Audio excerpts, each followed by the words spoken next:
Welcome to Aurora's Committee of Adjustment meeting. The time is 7:01 on Thursday, February the 12th, 2026. I would like to call this Committee of Adjustment meeting to order. I will start by introducing the committee members and staff. I'm the committee chair, and my name is Lita Tari. We have John Hartman, Claudia Watts, and Maricela Sauceda. The secretary treasurer is Stephanie February, and the senior planner is Antonio Greco. The town of Aurora acknowledges that the Anishinaabe lands on which we live and work are the traditional and treaty territory of the Chippewas of Georgina Island, as well as many other nations whose presence continues here to this day. As the closest First Nation community to Aurora, we recognize the special relationship the Chippewas have with the lands and waters of this territory. They are the water protectors and environmental stewards of these lands. And as a municipality, we join them in these responsibilities. We further acknowledge that Aurora is part of the treaty lands of the Mississaugas and Chippewas, recognized through Treaty Number 13, as well as the William Treaties of 1923. A shared understanding of the rich cultural heritage that has existed for a century and how our collective past brought us to where we are today will help us walk together into a better future. So, we'll start tonight's meeting with the approval of the agenda. If I could please have a mover and a seconder to approve the agenda. Thank you, John. And if someone can, thank you, Maricela. All in favor? Carried. Thank you. Are there any declarations of interest? Seeing none. And the next item is the confirmation of the past minutes. If I could please have someone move to adopt the January 8th, 2026 meeting minutes. Thank you, Claudia. And a seconder? Thank you, John. All in favor? Carried. Thank you. This public meeting is being audio and video recorded. It is also being conducted virtually and through the use of Zoom technology. Your name, address, comments, and any other personal information are being recorded according to the Municipal Act and the Municipal Freedom of Information and Protection of Privacy Act. This will help our town clerk prepare accurate minutes and to create a record that is available to the general public, including on the town's website. Questions about this collection should be directed to the town clerk. Please be advised that the reports being considered tonight are available on the Town of Aurora website and through staff of the town's planning department. Should you wish to receive notification of any of the decisions of tonight's meeting, please complete the appropriate form available through town staff. Applicants and agents will automatically be notified. For each application that will be considered tonight, the following process will occur. I will briefly outline the purpose of the application and then make the applicant or agent give them the opportunity to make a presentation. It is the applicant's decision whether they wish to speak or let the application proceed on the merits of the information as received. Presentations and deputations are limited to 5 minutes as much as possible. Following any initial comments from the applicant, I will invite members of the public who have an interest in the application to come forward and address the committee. Those members of the public who wish to speak must clearly state their name and address and must provide this information to the secretary treasurer. Should you wish to obtain a copy of the notice of decision, please complete the appropriate form available through the secretary treasurer. Members of the public are reminded that text comments are not permitted during the meeting and that they will not be noted in any manner or at any time. Each individual may only speak once on an issue, and once discussion has commenced, in respect of a motion, no further presentation shall be made. If you require technical assistance with your presentation, please let me know. If you wish to speak and are currently following the meeting on YouTube feed, you will need to turn this feed off and join the live meeting, as there is a slight lag between the YouTube and the live feed. Please ensure that all questions and/or comments are directed through me as the chair, and if relevant, I will request the appropriate person to respond. It should be noted that the applicant will be given the opportunity to respond to any questions or comments should the committee feel that that is appropriate. So tonight's first application is Hollage Properties, Inc. at 170 Hollage Boulevard, and it is file C-2025-03.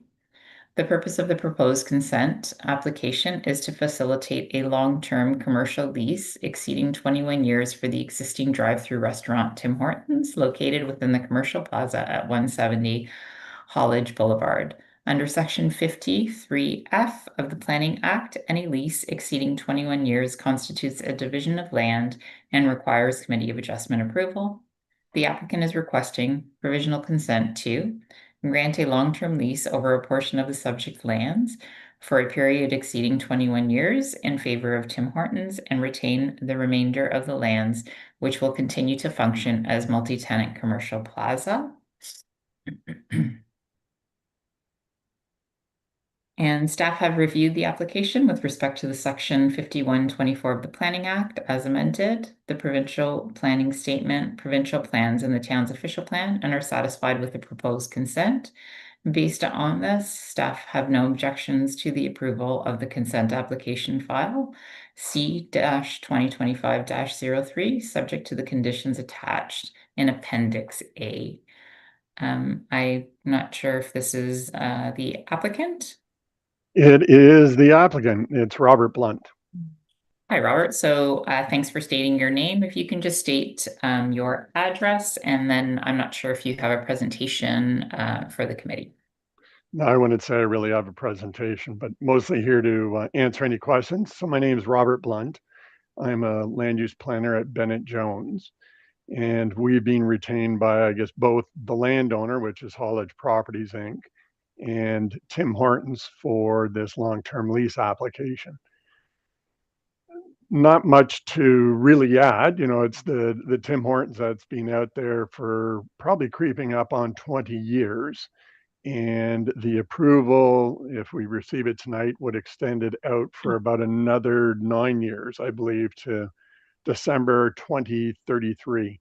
So we're well into it in terms of the lease. But as you mentioned earlier, the Planning Act requires once you click over the 21 years less a day, that it goes to the committee for their approval. And that's why we're here tonight.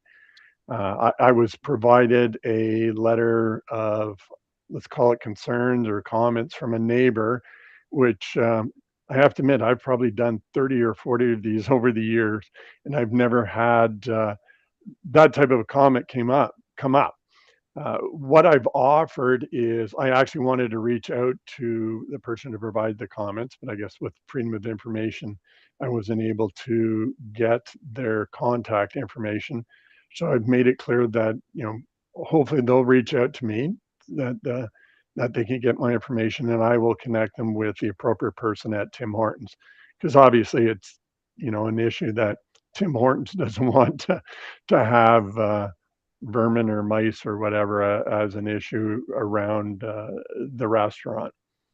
Now, in terms of saying how it relates to the Planning Act application, it probably really doesn't. You know, it's more of a good neighbor that obviously Tim Hortons would like to deal with something like that. So it's probably more of a property standards issue, if anything. But Thank you, and thanks for confirming that you've provided your information if they want to reach out to you. And oh, definitely. And I would have I would have tracked them down today if I could. Thank you. I appreciate that. Do we have any questions from the committee members? Seeing none, would someone like to put forward a motion? Claudia? Sure, I move to approve file C-2025-03 at 170 Hollage Boulevard, subject to the conditions outlined in the staff report. Thank you. And if I can please get a seconder. Thank you, Maricela. All in favor? Carried. Thank you very much. Great. I hope you have a quick and easy evening tonight. Thank you. Good night. Good night. Okay, our next application is at 351st Commerce Drive, and it is file MV-2025-4B. The owner applicant is requesting relief from the requirements of the town's comprehensive zoning bylaw 6000-17 as amended to facilitate the construction of 3,919.49 square meters industrial building containing 5 units. The following relief is being requested. Section 10.2 of the zoning bylaw 6000-17 as amended requires a minimum landscaping strip of 3 meters. The applicant is proposing a landscaping strip of 1.5 meters at the west lot line.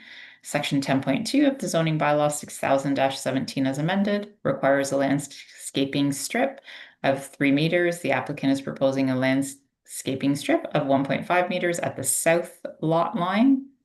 Section 10.2 of the zoning bylaw 6000-17 as amended requires a minimum landscaping strip of 3 meters, and the applicant is proposing a landscaping strip of 2 meters at the east lot line. Section 10.2 of the zoning bylaw as amended, 6000-17 as amended requires a setback of 6.0 meters on the yard adjacent to the street, which is the north lot line. The applicant is proposing a setback of 3 meters to the north lot line. And planning staff have reviewed the application regarding section 45(1) of the Planning Act as amended and believe that the requested variances meet the 4 tests of the Planning Act for granting the minor variance. Staff are recommending approval of the requested variances subject to the conditions outlined in Appendix A. Hi, if you could please state your name and address for us, Chris, and I believe you have a presentation. Thank you. Through the chair, my name is Chris Bertato of C-Space Architecture. I am the agent and architect for this project. Our address is 8841 George Bolton Parkway, Unit B5 in Caledon, although I reside in Aurora myself. The owner of this property is Hunsack Group Holdings, Inc., represented by Jordan Colm. The proposed project is to develop an existing vacant lot located at 350 First Commerce Way into a single industrial building complex that can be separated into up to 5 tenant units, each consisting of an industrial component of F2 occupancy with 2 loading docks and 1 drive-in bay, and the option for a smaller office area facing First Commerce Drive.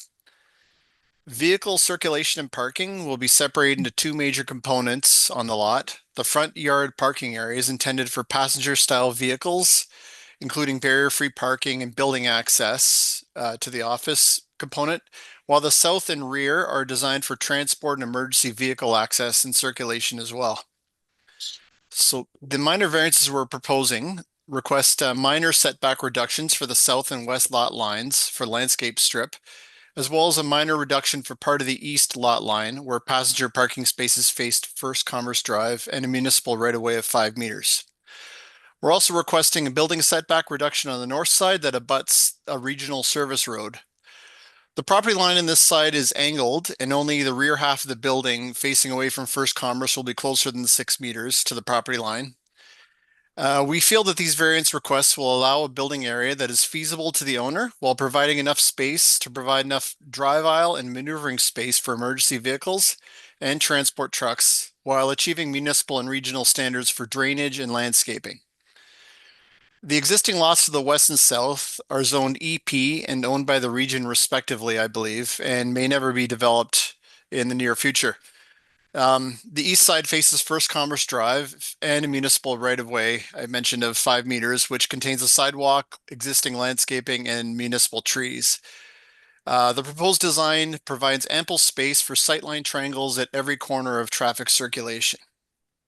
So we feel that the proposed development of this property will contribute to the town and region's employment targets in line with official plan policies and will enhance the prestige of the town's targets for this business park location in close proximity to Highway 404.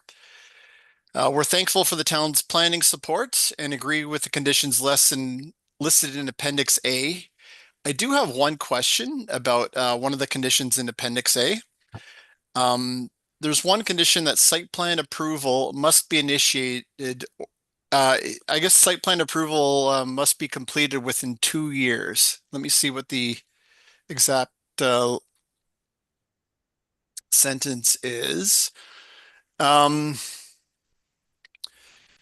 yeah, site plan control within 2 years. And I was just wondering, does site plan approval must it be initiated within these 2 years or fully signed off and completed and approved within 2 years?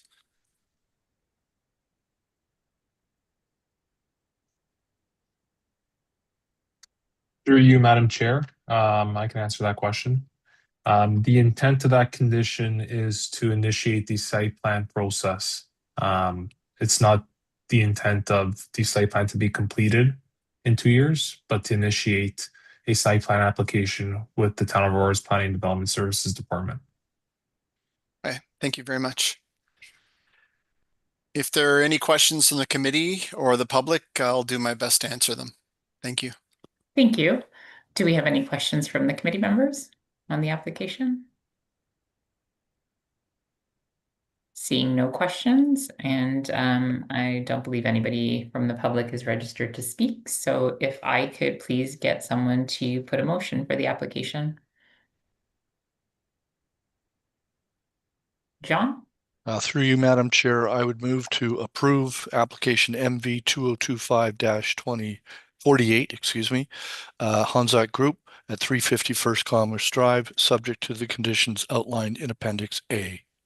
Thank you very much. And if I can please get a seconder for that motion.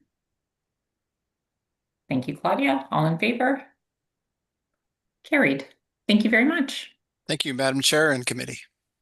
Have a good night. Thanks, you too.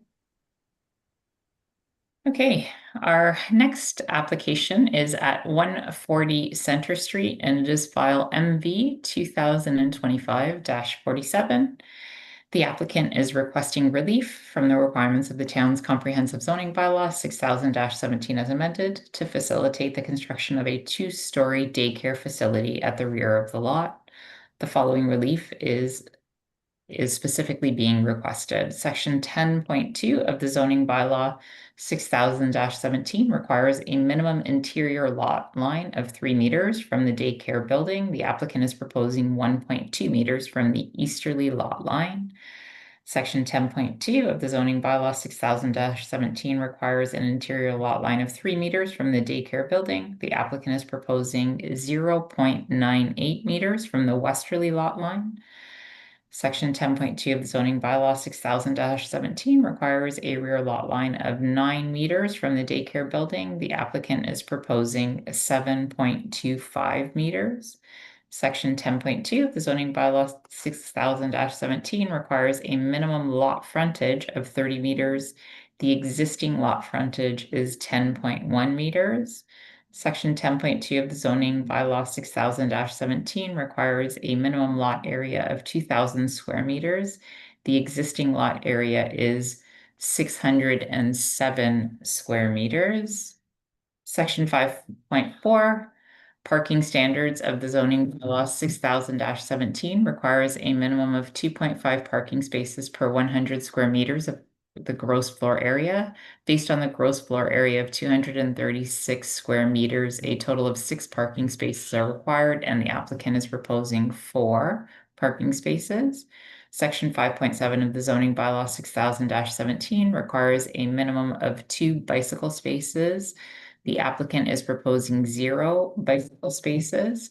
Section 5.8.1, the zoning bylaw 6000-17 requires a barrier-free parking space to be a minimum of 3.65 meters in width. The applicant is proposing 3.4 meters. Section 10.3, pardon me, of the zoning bylaw 6000-17 requires 1 loading space. The applicant is providing 0 loading spaces. Section 5.3 of the zoning bylaw 6000-17 requires a minimum maneuvering aisle width of 7 meters. The applicant is proposing 5.3 meters. Section 5.8.1 of the zoning bylaw 6000-17 requires a 2-meter landscaping strip along the front and side lot line. The applicant is proposing 0-meter landscaping strip. Planning staff have reviewed the application regarding section 45(1) of the Planning Act as amended and believe that the requested variances meet the 4 tests of the Planning Act for granting minor variances. Staff are recommending approval of the requested variances subject to conditions outlined in Appendix A.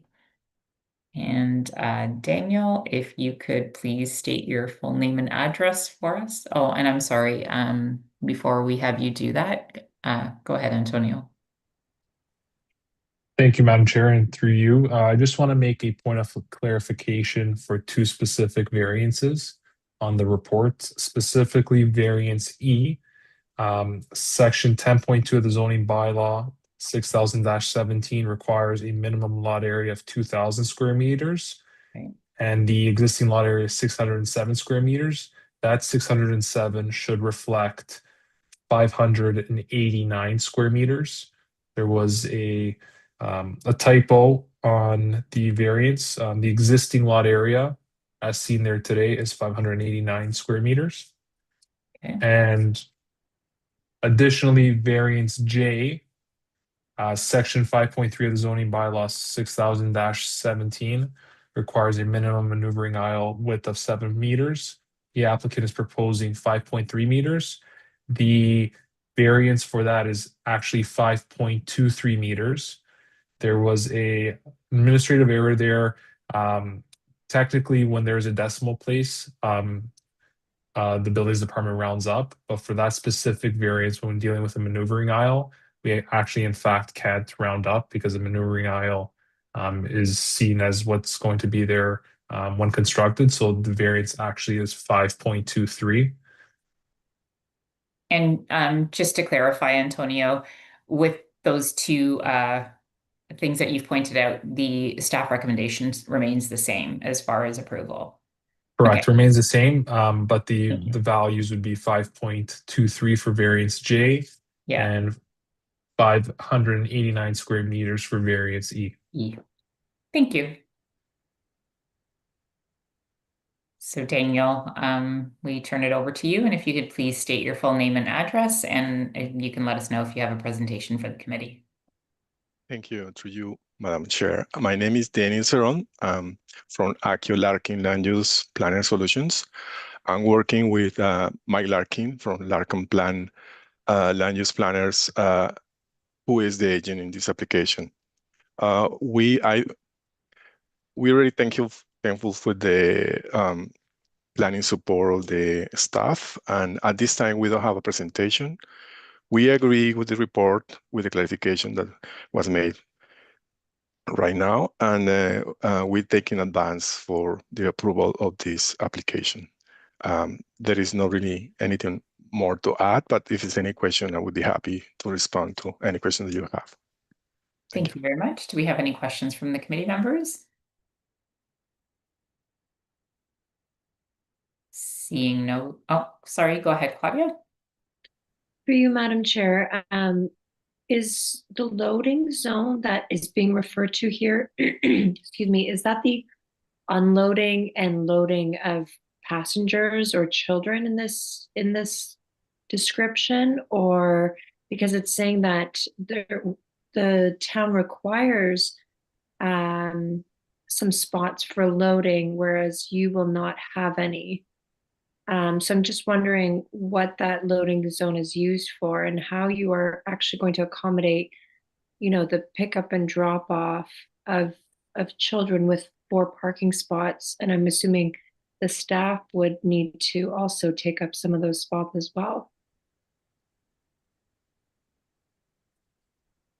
Go ahead. Through you, Madam Chair, I can answer the variance specific question, then I'll turn it to Daniel for the pickup drop off. So given the site, the property's zoning being the E1, the loading space is kind of triggered under that employment zoning, as loading spaces are typically with our employment zones. So there is actually no traditional loading and offloading when it comes to like trailers or tractor trailers per se. So that's just a variance that needs to be pursued because that building permit stage will be flagged as non-compliant. So we just need to bring it into compliance.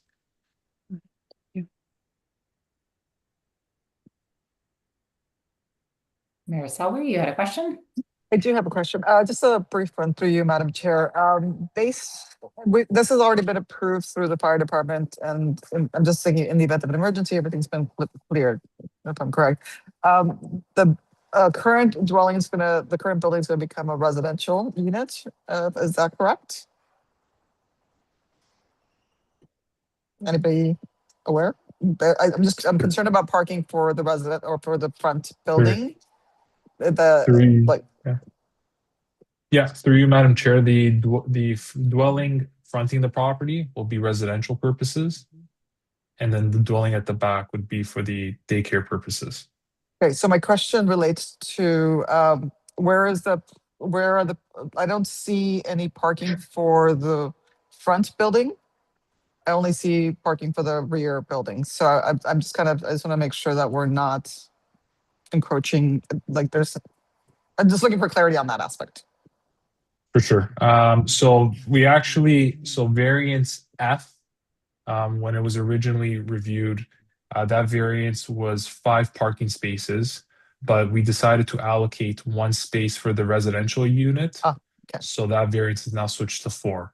So there's still 5 parking spaces on site, but previously it was 5 for the daycare, but now it's going to be 4 for the daycare and 1 reserved for the residential. Okay, thank you. Yeah, the numbers were off, but I wasn't sure if we weren't counting the handicap parking spot, and that's why I was off. But okay, that clarifies that. Yeah. Thank you. Do you have any other questions? Seeing no other questions, would someone like Madam to? Chair, I believe Claudia still had some clarity regarding the pickup drop-off. Maybe I'll turn that to the applicant. Through you, Madam Chair. So I understand now the Planning Act provisions of the loading zone. So, but for the daycare itself, where do you envision here the actual pickup and drop off will be for the daycare operations?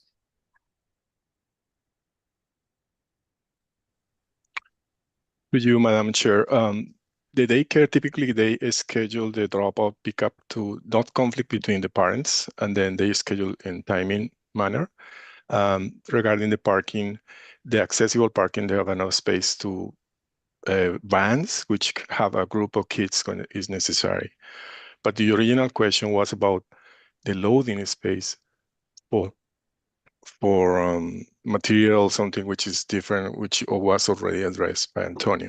No, not the loading space, just simply like when parents come to drop off their children, where in this sketch would the pickup and drop off be? That's not clear to me. We can further clarify that with the daycare and the planning department, but I think that's something that was already addressed in the traffic report, the capacity to operate in this on-site. What I'm aware is that the daycare, they schedule intervals that allow the parents to drop off the kids and then pick up as well. But we can bring further information if something that you want to see it. I coordinate that with the planning department. Antonio, did you want to add to that? Sure. Through you, Madam Chair, to Claudia. So my understanding, based on the traffic study that was submitted, the intent of the site is that the parents would essentially drive into that one-way access, park, drop off, reverse out. There wouldn't be a specific space where they could just pull up their car and let their kids out. They would have to physically drive into a parking space and let their children know. I did speak with the traffic engineer. It's pretty typical for daycare facilities of this size, and there's actually one next door that operates similarly to this with the pickup drop off. And then it was my understanding by talking to the applicant that staff that are working at the daycare actually park on Center Street in the morning to free up some of the spaces to allow parents to pick up and drop off their children in the morning, and then come afternoon time, they move their cars from off-site to Center Street, and then allow some spaces open for the pickup drop off. So that is my understanding of how the that situation functions on site. Thank you, Madam Chair. Thank you, Antonio. Yeah, it's already a busy area, and having no official pickup or drop off, I could just see gets messy with a daycare. But okay, I guess a traffic study has been completed. So, John? Just to build upon that, and when you mentioned Center Street and staff parking, through you, Madam Chair, to the applicant, Center Street is going to become even more busy once the GO system sets up in place and things change at the east end of Center Street. Has that been considered as part of the traffic study or as part of the application?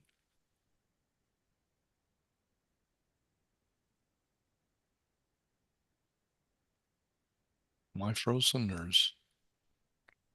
I'm not sure. I don't know. Does that go through you, Madam Chair, to the applicant, Daniel? Sorry, could you repeat the question? I was the image was frozen and the audio. Sorry about that. Through you, Madam Chair, given that Center Street is going to become busier over the longer term with the potential of Metrolinx and the double tracking or double GO trains, and the condominiums that are being built, is that part of the plan? Has the applicant looked long term in terms of traffic and parking and flow? Through you, Madam Chair, this traffic study was addressed for the specific use in this particular property and the surrounding. I'm not aware of the absolute all details, but that's something that maybe planning department can comment on because they have a study and they review it as well. Go ahead, Antonio. Yeah, through you, Madam Chair, to John. I could say that a traffic study this application was deferred from the previous month to this month. And one of the purposes was for that our traffic engineer to actually look at the traffic study and to make sure its adequacy and that they would be able to support.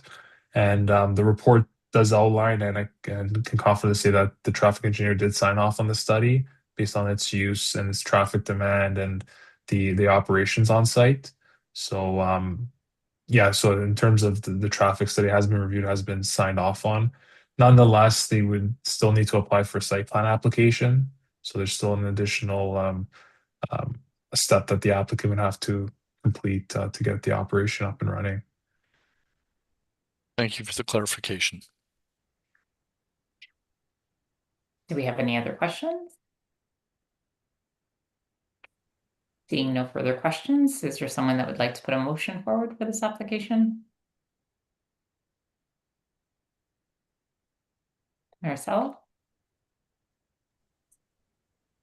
Yes, Madam Chair. I move to approve the application MB 2025-47 as per the conditions outlined in the staff report. Thank you. And if I can please get a seconder for that. Thank you, John. All in favor? Carried. Thank you. Thanks very much.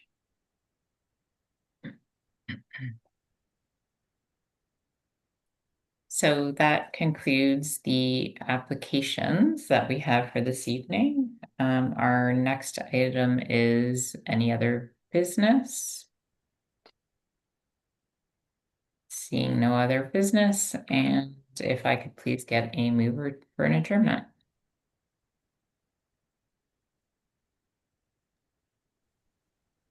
Thank you, John.